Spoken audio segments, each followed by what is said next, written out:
Surat crime બ્રાન્ચના police inspector SN Parmar, JG Patel અને PSI Sisodia છેલ્લા ઘણા સમયથી પ્રોપર્ટી ઓફેન્સના વણશોધાયેલા ગુના શોધવા માટે પ્રયત્ન કરતા હતા. જેમાં મોટરસાઇકલ ચોરીના ગુનાઓ ઉપર એ લોકો વર્કઆઉટ કરતા હતા.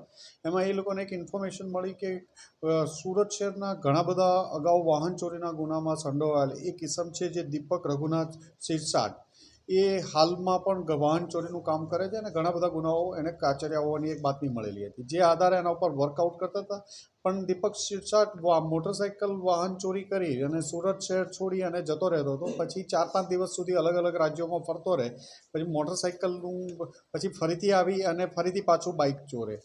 આમ એને આજે વહેલી સવારે અડાજણ વિસ્તારમાંથી એની ધરપકડ કરવામાં આવી અને એની પૂછપરછ કરતાં અંદાજે એણે અલગ અલગ જગ્યાએથી ચોરેલા 15 જેટલા બાઇક રિકવર કરવામાં આવ્યા છે. ટોટલ 16 બાઇક કબૂલ્યા છે અત્યાર સુધીમાં, 15 બાઇક રિકવર કરવામાં આવ્યા છે.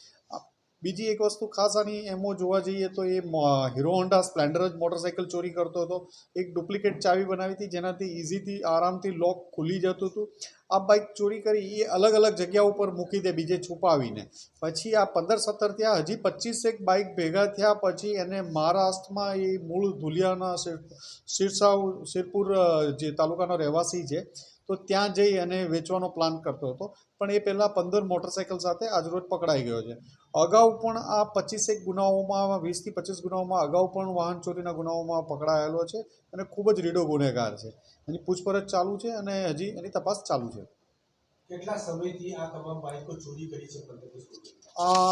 આ જે છેલ્લે કરી શકો 8-1 મહિનાના ગાળાનો સમયગાળો લઈ શકાય. આની ઉપરાંત એ જે પહેલાં છે એ 3-1 વર્ષ સુધીના અલગ અલગ ગાળાઓમાં, 2 થી 3 વર્ષના ગાળામાં એણે ચોરી કરેલી. કયા કયા વિસ્તારો ખાસ આનો ટાર્ગેટ વિસ્તાર જોઈએ તો અઠવા, સિંગણપોર, ઉમરા, ચોક બજાર, પૂણા, આ ઉપરાંત વલસાડ જિલ્લો, સુરત ગ્રામ્ય જિલ્લો, તાપી જિલ્લો, સુરત રેલવે પોલીસની હદમાં વગેરે જગ્યાએથી એણે ચોરી કરેલી છે. વેચાણ અત્યારે બાઇક એણે બધા પોતાની સાથે રાખેલા હતા અને એ મહારાષ્ટ્રમાં વેચવાનો એનો પ્લાન હતો. અગાઉ પણ એણે મહારાષ્ટ્રમાં વેચેલા હતા. વાહન ચોરી કરવા પાછળનું રીઝન શું બહાર આવ્યું? વાહન ચોરી એ પોતે ચોરીથી જ પોતાનું જીવન ગુજારે છે અને જે પોતાની લાઈફસ્ટાઈલ છે એના આધારે એ ચોરીના વાહનો ઘર ચલાવવાના 2 બાળકો છે. કોઈ કામ ધંધો કરતો નથી, ચોરી એક જ એનું કામ છે. આ સિવાય કોઈ કારણ બહાર આવ્યું છે કે પૂછપરછમાં? ના, હાલ પૂરતું નથી.